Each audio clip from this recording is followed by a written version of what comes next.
Pak. Mungkin itu batunya, bukan batunya. Ini cuma lelucon. Pengejaran tegang terhadap seorang veteran pasukan khusus yang dituduh menembak istrinya berlanjut ke hari berikutnya. Saya punya informasi baru tentang jam-jam sebelum mantan tentara ini diduga mencoba membunuh istrinya dan kemudian menghilang ke hutan belantara Kentucky. Apa yang kita ketahui tentang apa yang mungkin dibawa Craig Berry yang membuat pengejaran ini semakin berbahaya? Kami mengikuti kasus ini yang disajikan oleh Law and Crime. Saya Chris Stewart.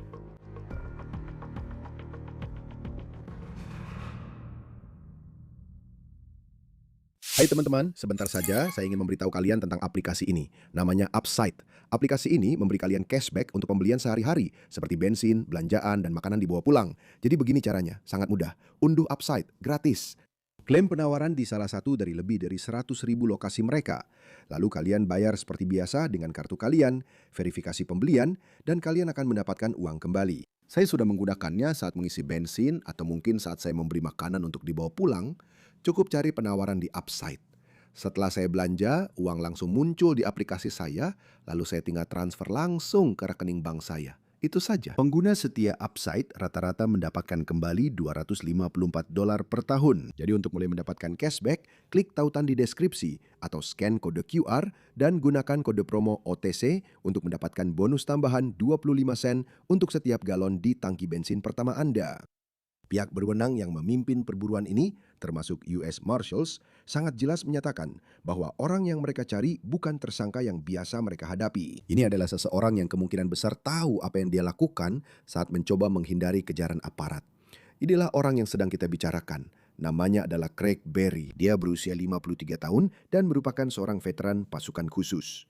Saya baru saja mendapatkan informasi lebih lanjut dari Angkatan Darat tentang apa saja yang dia lakukan selama bertugas di militer. Yang kita ketahui tentang Berry dalam beberapa hari terakhir adalah bahwa dia telah melarikan diri sejak 1 Mei dan pihak berwenang di Stewart County, Tennessee mengatakan bahwa dia dicari karena diduga mencoba membunuh istrinya. Sekarang kita akan membahas sedikit lebih lanjut tentang latar belakang Berry sebentar lagi dan apa yang kita ketahui tentang insiden domestik yang membuatnya melarikan diri.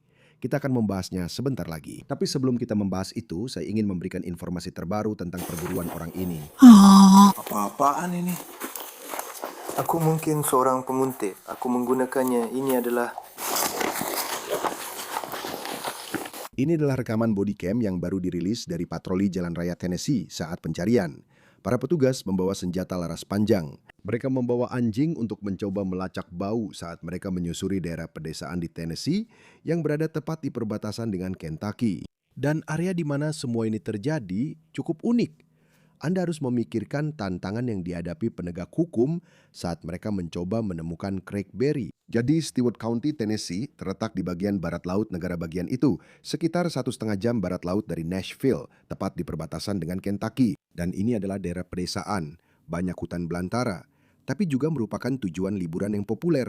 Jadi Anda bisa membayangkan kemungkinan rumah kosong, rumah liburan yang mungkin juga sedang digeledah oleh penegak hukum mencoba mencari tahu di mana Berry mungkin berada. Ini sekitar 1,5 jam ke selatan dari Paducah, Kentucky, dan di sana juga ada Danau Kentucky yang merupakan waduk besar yang membentang di daerah itu. Dan air menjadi bagian penting di sini karena nanti kita akan membahas tentang kemampuan yang dimiliki Berry dan bagaimana dia bisa menghindari penegak hukum. Dia dikenal sebagai perenang yang sangat baik. Jadi inilah yang diyakini sebagai gambar terakhir Craig Berry sebelum dia menghilang ke dalam hutan pada dini hari tanggal 1 Mei. Gambar ini diambil oleh kamera jebak dan Anda bisa lihat saat kita perbesar, Berry tampaknya mengenakan pakaian kamuflase. Cap waktu pada gambar ini menunjukkan pukul 12.13 pagi pada tanggal 1 Mei.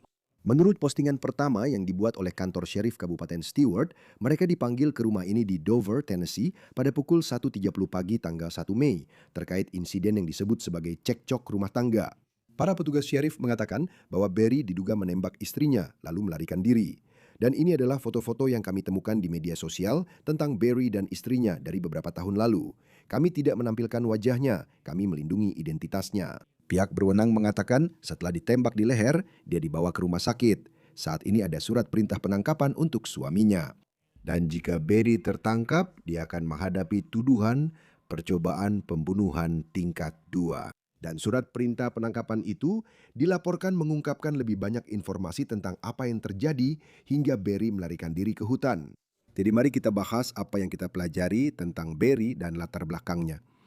Penegak hukum, mereka terus terang menggambarkannya seolah-olah dia Jason Bourne. Ingat karakter fiksi Matt Damon dalam seri film itu, mata-mata CIA yang sedang melarikan diri? Tapi kasus ini benar-benar terjadi di dunia nyata. Dan Barry adalah seseorang yang telah menjalani pelatihan intensif dalam karir militernya agar bisa berada dalam situasi seperti ini dan mampu menghindari orang-orang yang mencoba mencarinya. Barry adalah mantan anggota pasukan elit pasukan khusus Angkatan Darat Amerika Serikat. Dia memiliki pelatihan bertahan hidup yang luas dan pihak berwenang mengatakan dia adalah perenang yang sangat baik seperti yang baru saja kita bicarakan dan juga penyelam. Lalu selain itu mereka percaya bahwa dia bersenjata. Mereka mengatakan bahwa dia diduga membawa setidaknya 1 pistol bersamanya ke dalam hutan. Dan yang lebih mengerikan lagi adalah fakta bahwa mereka mengatakan dia membawa amunisi tambahan saat dia melarikan diri. Sekarang saya menghubungi Angkatan Darat Amerika Serikat dan seorang juru bicara mengatakan kepada saya bahwa Barry adalah seorang prajurit infanteri dan sersan medis pasukan khusus dari tahun 1992 hingga 2016. Jadi ini adalah karir militer yang panjang. Ketika dia keluar dari Angkatan Darat, pangkatnya adalah sersan kelas 1 dan dia pernah ditugaskan ke Irak sebanyak 4 kali selama masa tugasnya. Yang pertama terjadi pada bulan September 2003. Kemudian penugasan terakhirnya berakhir pada bulan Desember 2014. Dan saat Barry sedang melarikan diri, saya ingin Anda memikirkan fakta bahwa dia mengenakan pakaian kamuflase, bahwa dia membawa amunisi tambahan bersamanya. Tampaknya ini adalah seseorang yang tahu apa yang dia lakukan, dan situasi ini benar-benar sangat mengganggu. Para penyelidik bersikap sangat belak-belakan. Mereka mengatakan bahwa mereka belum mengesampingkan kemungkinan apapun saat ini terkait di mana dia mungkin berada. Tapi mereka juga mengatakan bahwa ada kemungkinan Barry mendapat bantuan dari luar untuk melarikan diri. Belum jelas dari mana bantuan itu berasal, tapi menurut saya menarik bahwa hal itu secara khusus disebutkan dalam postingan Facebook dari kantor Sheriff Kabupaten Stewart. US Marshals juga terlibat. Mereka mengatakan bahwa Barry memiliki tinggi 5 kaki 11 inci. Dia berambut coklat dan bermata biru, berusia 53 tahun, dan beratnya 185 pon. Pihak berwenang mengatakan mereka ingin siapapun yang melihatnya atau tahu di mana dia berada untuk segera menelpon 911. Sekarang mari kita bahas lebih lanjut tentang insiden yang diduga terjadi itu. Kita akan mundur sedikit ke apa yang terjadi beberapa jam sebelum Barry menjadi buronan dalam perburuan besar yang kini menjadi berita nasional. Menurut surat perintah penangkapan Barry, istrinya mengatakan bahwa dia sedang bertengkar dengan suaminya dan kemudian situasinya diduga berubah menjadi kekerasan. Dia mengklaim bahwa Barry diduga memukul kepalanya berulang kali dan kemudian mencekiknya. Barry juga dituduh menembak lehernya. Insiden ini diduga terjadi pada pukul 23.30 malam sebelum Barry dinyatakan hilang. Jadi kita berbicara tentang tanggal 30 April. Sekarang kabar baiknya adalah, menurut CNN, istri Barry diperkirakan akan baik-baik saja. Surat perintah tersebut menyatakan bahwa ketika para petugas sheriff tiba di rumah Barry, mereka menemukan mobilnya rusak di jalan masuk. Namun, veteran pasukan khusus tersebut tidak ditemukan dimanapun.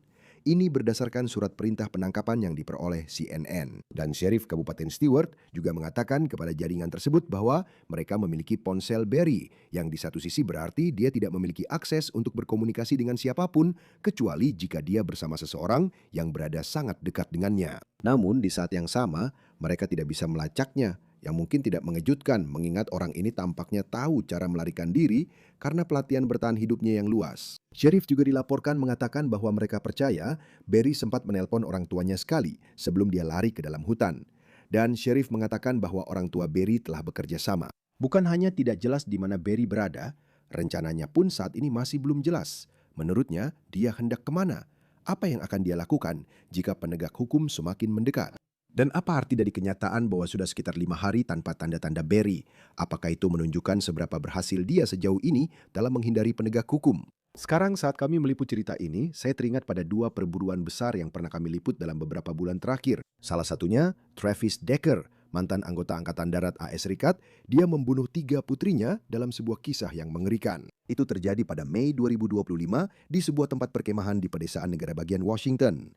Dan kemudian Anda mungkin masih ingat semua spekulasi seputar perburuan itu dan keyakinan bahwa Decker berhasil menghindari penegak hukum selama berbulan-bulan di hutan belantara luas di Pasifik Barat Laut. Sisa-sisa jasad Decker ditemukan beberapa bulan kemudian pada bulan September tahun lalu.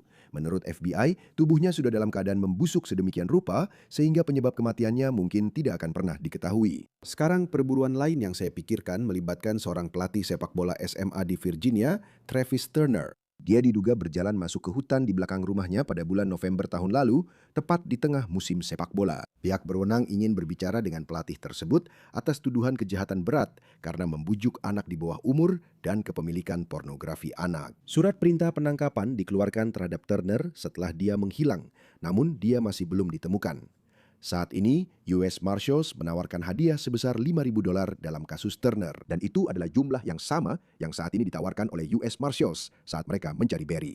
Dan seperti Barry, Turner diduga membawa senjata api bersamanya ke dalam hutan. Dan sekali lagi, dia masih belum ditemukan sampai saat ini. Bergabung bersama kami sekarang untuk membahas lebih lanjut tentang hal ini adalah Justin Shepard. Anda dapat menemukannya di media sosial dengan nama Just in the Nick of Crime dan juga sebagai pembawa acara podcast baru Untold True Crime in Their Own Words. Terima kasih seperti biasa sudah meluangkan waktu untuk bersama kami di Law and Crime. Saya tahu Anda berada di Tennessee. Saya tahu ini terjadi agak jauh dari tempat Anda, tapi apa yang paling menarik perhatian Anda saat ini? Sudah sekitar 4 atau 5 hari sejak terakhir kali kita melihat Craig Barry. Ya, jadi ini adalah kasus yang menarik. Dan terakhir kali dia terlihat adalah di kamera jebak. Jadi bahkan penampakan terakhir dirinya, yang menurut saya terjadi pada hari Kamis lalu, itu pun secara digital. Jadi tidak ada yang benar-benar melihatnya secara langsung sejak entah kapan. Saya rasa itu pencarian yang sangat sulit, karena bagian Tennessee yang sedang Anda hadapi ini adalah hutan yang sangat lebat. Ini adalah seorang pria yang memiliki keterampilan bertahan hidup. Dia telah disebut sebagai anggota pasukan khusus. Dia tahu cara menghindar, dia tahu cara bertahan hidup, dia tahu cara menghadapi kondisi yang benar-benar menantang. Dan dia pada dasarnya seperti menghilang dari muka bumi. Dan saya pikir tantangan besar lainnya yang mereka hadapi, meski mungkin saya terlalu cepat membahasnya, adalah dari apa yang kami pahami, dia telah membuang ponselnya. Jadi sekarang mereka benar-benar harus melakukan pencarian langsung di lapangan, penyisiran sistematis perpetak, kerja detektif cara lama untuk mencoba menemukannya. Kamu tahu, selalu menarik dalam kasus-kasus seperti ini. Karena US Marshals, kamu tahu, sama hebatnya dengan siapapun dalam hal melacak orang. Tapi sepertinya dia punya waktu beberapa jam lebih dulu sebelum pencarian ini dimulai. Seperti yang saya tahu di CNN, insiden domestik itu terjadi sekitar pukul 11.30 malam sebelumnya. Dia terlihat di kamera jebak sekitar pukul 12.30 pagi berikutnya. Jadi sekitar 1 jam kemudian. Dan saya tahu kantor Syarif Kabupaten Stewart mengatakan mereka merespon sekitar pukul 1.30. Jadi Anda pasti bertanya-tanya seberapa besar dampak dari beberapa jam itu dan bagaimana memberikan seseorang yang berada di pasukan khusus kesempatan untuk melarikan diri setidaknya selama periode waktu tersebut. Menurut saya itu poin yang sangat bagus. Dan saya rasa keunggulan waktu beberapa jam untuk seseorang seperti Craig Barry sangat besar pengaruhnya. Anda tahu, itu berbeda dengan misalnya Anda atau saya yang mungkin bisa berlari tapi tidak benar-benar tahu harus berbuat apa. Ini adalah seorang pria yang mungkin bisa kita asumsikan dengan aman, tahu cara menghilangkan jejaknya, tahu cara menghindar. Dia terekam di kamera jebak itu. Dia terlihat mengenakan pakaian kamuflase, yang jika Anda berada di dekat air, di dekat hutan seperti mereka, itu akan memberinya banyak perlindungan. Selain itu, satu hal yang belum dikesampingkan oleh polisi atau pihak berwenang adalah apakah dia mendapat bantuan. Dan ini bisa berarti beberapa hal yang berbeda. Bisa saja dia punya simpatisan, teman, atau koneksi, atau bahkan memaksa seseorang untuk membantunya. Tapi, kamu tahu, dalam situasi seperti ini, seperti makanan, tumpangan, mobil, menyimpan bahan bakar di suatu tempat, atau tempat untuk tidur, itu bisa membuat perbedaan besar dan bisa membuat jarak berhari-hari antara dia dan pihak berwenang. Jika dilakukan dengan benar, dan pria ini pasti tahu cara melakukannya dengan benar. Ya, dan dia pernah bertugas di militer selama lebih dari 1 dekade dan melakukannya. Jadi di pasukan khusus, yang mana kamu tahu adalah tingkat lain dari dinas militer. Apa yang kita ketahui saat ini, atau setidaknya tentang bagaimana awal mula, kamu tahu ada dugaan insiden rumah tangga yang terjadi. Kita tahu bahwa istrinya dan telah diberitakan bahwa sekarang dia sudah keluar dari rumah sakit yang merupakan kabar baik bahwa dia akhirnya tertembak. Apakah ada informasi lain yang beredar tentang apa yang sebenarnya menyebabkan semua ini terjadi? Ya, jadi saya telah melihat laporan dari, saya tidak ingin mengambil kredit di sini dari seorang pria bernama Nick Barris dari News Channel 5 di Nashville. Pada dasarnya dia telah melaporkan bahwa apa yang terjadi dalam situasi ini adalah situasi kekerasan dalam rumah tangga. Tidak yakin persis apa yang memicunya, tapi dia menghadangnya di dekat mobilnya. Dia menembak ke dalam mobil, menembaknya. Dia menarik paksa pintu, mendekati mobil, menarik paksa pintu, lalu bertanya, apakah dia terkena tembakan? Dia bilang iya, dan dia pikir dia akan mati. Tapi dia masih sempat menginjak gas dan kabur, yang mungkin menyelamatkan nyawanya. Dan saya sangat senang mendengar bahwa dia sudah keluar dari rumah sakit dan, kamu tahu, sedang dalam masa pemulihan.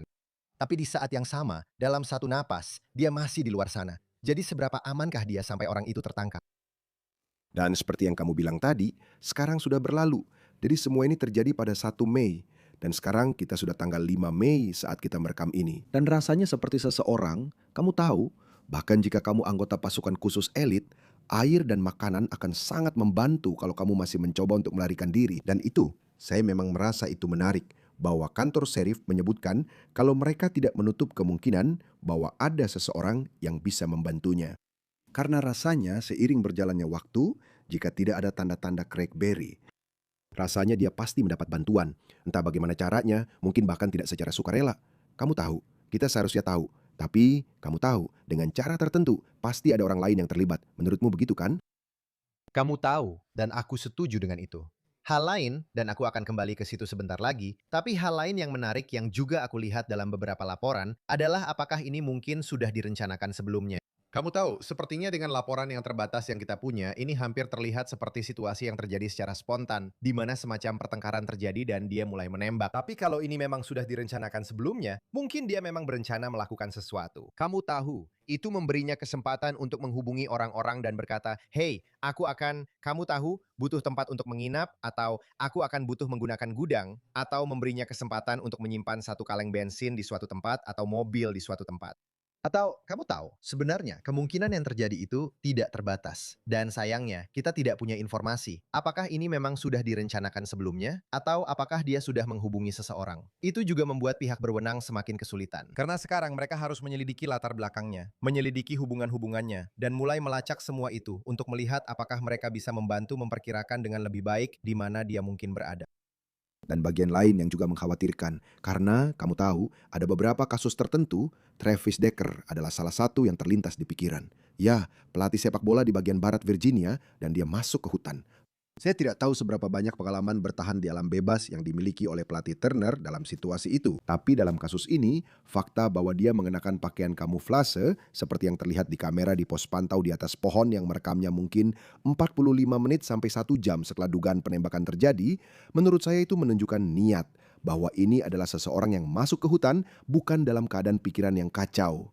Ya Tuhan, apa yang harus saya lakukan? Itu seperti saya akan masuk ke hutan dan tidak ada yang akan menemukan saya karena saya memakai ini. Dan di atas itu, mereka bilang dia membawa amunisi tambahan yang jelas membuat situasinya jadi lebih berbahaya bagi US Marshals, sheriff setempat, dan semua orang yang terlibat dalam upaya pencarian. Ya, benar sekali. Dan saya setuju dengan Anda. Ini terlihat sangat disengaja, bukan seperti, "Hey, saya panik." Dan Anda tahu ketika Anda berurusan dengan seseorang yang Anda tahu, pasukan khusus dengan pengalaman 1 dekade di militer dan pengalaman di zona tempur, mereka bukan orang yang mudah panik. Mereka tahu bagaimana tetap tenang dan santai di bawah tekanan ketika keadaan menjadi kacau. Mereka harus begitu. Itulah cara mereka tetap hidup saat berada dalam situasi seperti itu. Jadi menurut saya setuju dengan Anda bahwa ini tidak terlihat seperti seseorang yang sedang kalut dan panik lalu lari ke hutan. Ini terlihat seperti seseorang yang berkata, "Biar saya ambil baju loreng saya, biar saya ambil amunisi tambahan dan pergi. Kamu tidak akan menemukan saya kecuali saya memang ingin kamu menemukan saya." Dan itu juga semacam perasaan yang saya dapatkan dari orang ini. Dan menurut saya, ini malah lebih mirip kasus Travis Decker. Itu adalah kasus pertama yang saya pikirkan ketika hal ini pertama kali muncul. Seperti, oh kamu tahu, kecuali kamu tahu membunuh anak-anaknya. Kamu tahu, ini terdengar persis seperti Travis Decker. Ada orang lain dengan pengalaman militer. Saya percaya, mungkin saya salah, tapi saya percaya Travis Decker juga pasukan khusus. Dan itu membuatnya, maksud saya, pelatihan militer saja sudah menempatkanmu di level yang berbeda dibandingkan orang biasa, buronan biasa. Tapi ketika kamu menambahkan latar belakang pasukan khusus ke dalamnya, itu benar-benar meningkatkan levelnya. Nah, dan berkaitan dengan 2 kasus yang tadi kita bicarakan, seperti pada Travis Decker, kalau tidak salah itu Mei tahun lalu, kisah mengerikan di mana dia membunuh 3 putrinya, tapi kita tidak tahu apa yang terjadi padanya sampai bulan September. Dan kemudian, seperti pada situasi pelatih sepak bola, dia menghilang pada bulan November. Dan ini adalah seseorang yang tidak terlihat seperti, kamu tahu, seorang anggota pasukan khusus. Dia tidak menjalani pelatihan seperti itu. Dan seperti kita masih belum tahu, kamu tahu, sekarang sudah bulan Mei, kita masih belum tahu apa yang terjadi padanya. Dan ini menunjukkan betapa sulitnya medan yang harus dilalui oleh US Marshals. Dan memang benar, meskipun terdengar klise jika dikatakan seperti mencari jarum di tumpukan jerami, tapi memang seperti itulah dalam situasi seperti ini. Namun ini sangat mengkhawatirkan bagi semua orang yang sedang mencari Crackberry. Dan semoga dia bisa diamankan dan semuanya berjalan dengan aman. Justin Shepard, kamu bisa menemukannya di Just in the Nick of Crime di media sosial. Kamu melakukan pekerjaan yang hebat di sana. Terima kasih seperti biasa sudah meluangkan waktu bersama kami sangat menghargainya. Tentu saja, terima kasih sudah mengundang saya. Kini telah bergabung bersama kami untuk membahas lebih lanjut pencarian ini, Lisa Miller, detektif pensiunan, mantan kepala penyidik. Senang sekali Anda bisa bergabung lagi di Law and Crime. Menurut Anda, sejauh ini apa yang paling menonjol dari Crackberry? Betapa berbahayanya dia. Pertama, kita tahu dia adalah seseorang dengan riwayat kekerasan dalam rumah tangga. Anda tahu dia menyerangnya. Bukan hanya dia diduga memukulinya, lalu ketika dia mencoba melarikan diri, dia mengambil senjata api dan mengejarnya. Tapi kemudian, kita tidak bisa mengabaikan pelatihannya, dan pelatihan pasukan khususnya. Pelatihan yang dia terima di militer telah mengajarinya. Anda tahu bagaimana cara melarikan diri. Dan yang lebih penting dan lebih menjadi perhatian bagi penegak hukum saat ini, pelatihan itu telah mengajarinya bagaimana cara menghindar. Jadi kita merekam ini pada tanggal 5 Mei dan tanggal 1 Mei adalah saat semua ini diduga terjadi. Dan pihak berwenang, Anda tahu, mereka merespons, saya percaya, insiden itu dilaporkan terjadi sekitar pukul 11.30 malam tanggal 30 April. Lalu pada tanggal 1 Mei sekitar pukul 1.30 pagi, aparat penegak hukum tiba. Jadi Anda tahu, dia punya keunggulan waktu beberapa jam dan kemudian mereka mulai melakukan pelacakan pada saat itu. Kelihatannya itu waktu yang singkat, tapi seberapa besar pengaruhnya ketika Anda mencari seseorang, bahkan 2 jam saja sebelum petugas turun ke lapangan dan mencoba mengikuti jejaknya. Iya, itu sangat penting, karena inilah kenyataannya, terutama di daerah ini. Sebenarnya, saya pernah ke daerah ini. Anda tahu, Danau Kentucky, Lake Barkley, Anda tahu, Paris Landing di sana. Tempatnya sangat terpencil, medannya sangat terjal. Dan kenyataannya, untuk lembaga penegak hukum di daerah pedesaan, butuh waktu untuk mengumpulkan pasukan. Apalagi di sini, larut malam seperti ini. Mereka tidak punya banyak personel dalam daftar tugas mereka. Jadi, staf yang mereka miliki langsung menuju ke lokasi untuk menindaklanjuti laporan itu. Tapi, untuk mulai mengejar seseorang ke dalam hutan di medan seperti ini, biasanya mereka tidak langsung membawa anjing pelacak. Mereka juga tidak bisa langsung melakukan pelacakan. Sekarang kita tahu dia membuang ponselnya. Jadi, pelacakan digital, bahkan untuk para marshal, akan cukup sulit saat ini. Dia benar-benar punya unggul jauh sejak awal, sejujurnya. 2 jam adalah waktu yang sangat berarti di medan seperti itu pada waktu seperti itu. Kamu tahu, dan aku juga berpikir ya, dia memang pernah berada di pasukan khusus untuk waktu yang cukup lama. Kita tahu itu adalah pelatihan yang sangat berat dan sangat menyeluruh untuk belajar bagaimana bertahan hidup dan menghindari pengejar. Tapi di saat yang sama, maksudku, US Marshals memang sangat ahli dalam hal ini. Maksudku, ini memang pekerjaan mereka setiap hari. Mereka punya keunggulan teknologi, mereka punya drone. Saya selalu bertanya-tanya dalam beberapa kasus seperti ini. Dan saya teringat pada Travis Decker. Sangat menyedihkan tentu saja situasi itu, tapi dia berlatar belakang militer dan butuh berbulan-bulan bagi penegak hukum untuk menemukannya. Tapi, seberapa besar sebenarnya keuntungan memiliki pelatihan militer seperti itu ketika kamu berhadapan dengan orang-orang yang juga sangat ahli dalam melacak dan memiliki keunggulan teknologi seperti drone serta anjing pelacak untuk mencari jejak? Itu tetap sebuah keuntungan, Chris, karena dia tahu kemana dia akan pergi. Daerah ini ada banyak rumah liburan, ada banyak kabin. Dia bisa bersembunyi dengan cukup mudah. Dan memang butuh waktu untuk menyisir daerah ini. Area di sekitar danau sangat luas. Jadi maksud saya, situasinya terasa sedikit lebih seimbang di sini karena dia punya pelatihan ini. Biasanya, orang biasa yang melarikan diri dari penegak hukum, mereka lari ke hutan. Mereka cepat lelah, mereka lapar, mereka cepat membuat kesalahan. Pria ini, dia tahu bagaimana tetap berfungsi meski kurang tidur. Dia tahu kapan harus bersembunyi. Dia tahu di mana harus bersembunyi. Jadi saya sangat percaya pada petugas-petugas yang terlatih dengan baik. Tapi ini akan menjadi tantangan bagi mereka. Seperti yang saya bilang, medan di sana memang sulit ditaklukkan. Itu akan melelahkan buronan yang katanya sangat bugar, tapi itu juga akan membuat petugas dan anjing pelacak kelelahan. Hal-hal seperti itu. Dan meskipun mereka punya drone, tetap saja ada banyak area yang harus dicari. Saya bisa menekankan betapa terpencil dan terjalnya medan di sekitar sana.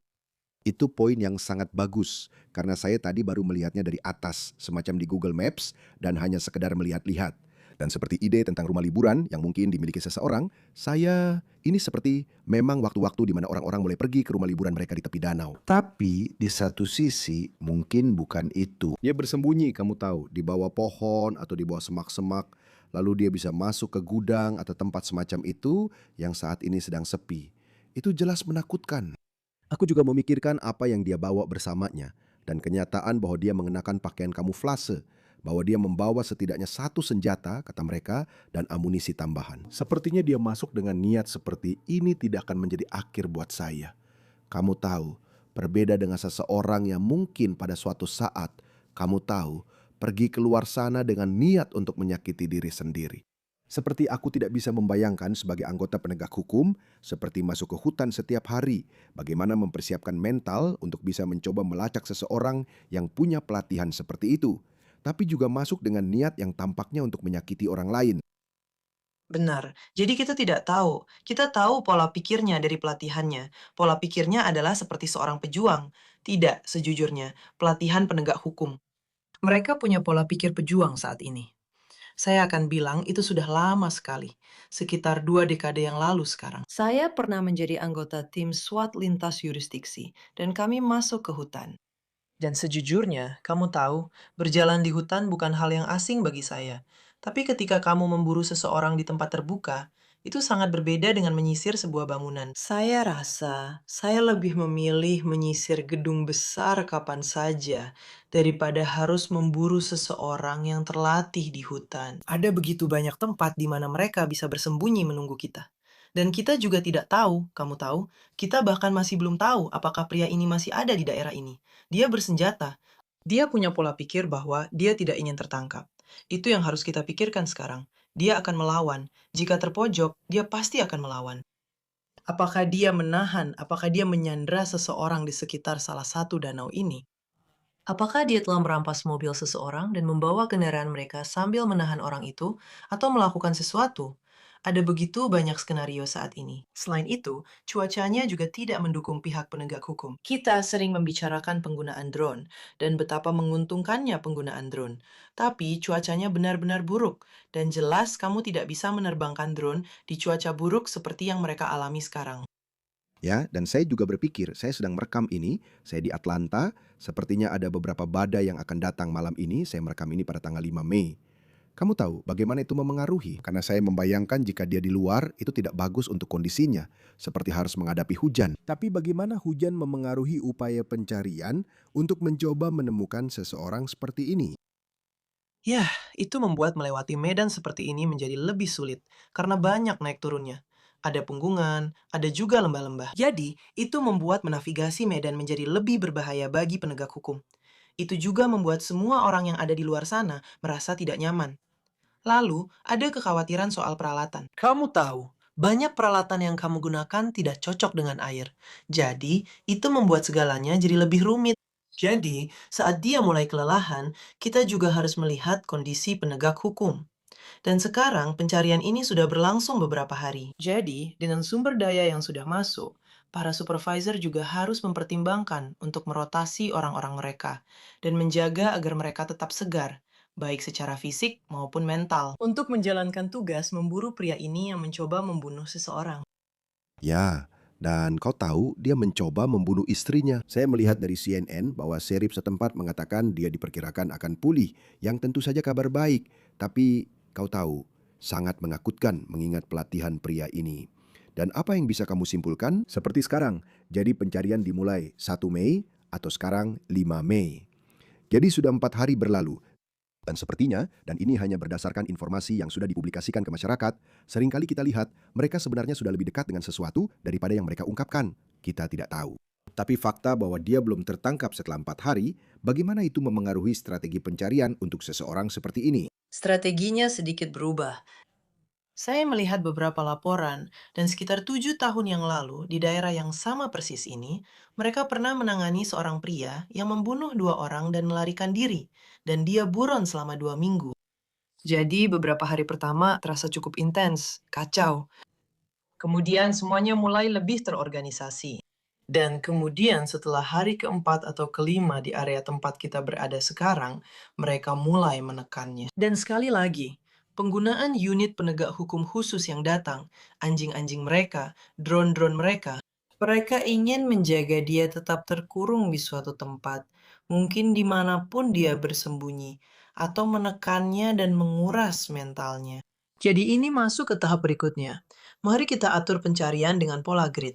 Kamu tahu, semuanya jadi sedikit lebih lambat untuk staf komando, di mana mereka bisa mulai menelusuri, kamu tahu, apa saja yang sudah dicari dan apa yang belum dicari. Mari kita perluas area kita, karena dengan latar belakangnya dan kemampuannya berenang dengan baik, kamu tahu, dia bisa saja menyeberangi Danau Kentucky dengan cukup mudah. Dia bisa saja menyeberangi sungai dengan cukup mudah untuk menghindari anjing-anjing pelacak.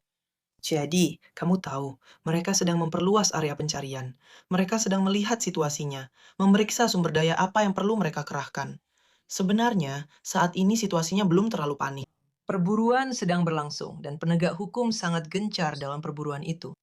Ya, dan saya yakin pada titik tertentu, maksud saya ini adalah seseorang yang jelas memiliki pelatihan yang sangat lengkap sehingga punya sedikit keunggulan dan mungkin punya waktu beberapa jam sebelum pencarian benar-benar dimulai. Tapi maksud saya yakin bahkan dari pengalaman Anda, pada akhirnya dia akan membuat kesalahan. Anda pasti akan berpikir seperti itu dalam beberapa kasus ini karena Anda tahu kalau melihat kondisi yang dihadapinya termasuk kekurangan makanan. Dia juga tidak bisa begitu saja pergi ke toko kelontong dan membayar tunai. Dan tentu saja jika ada kartu kredit, semuanya akan ketahuan.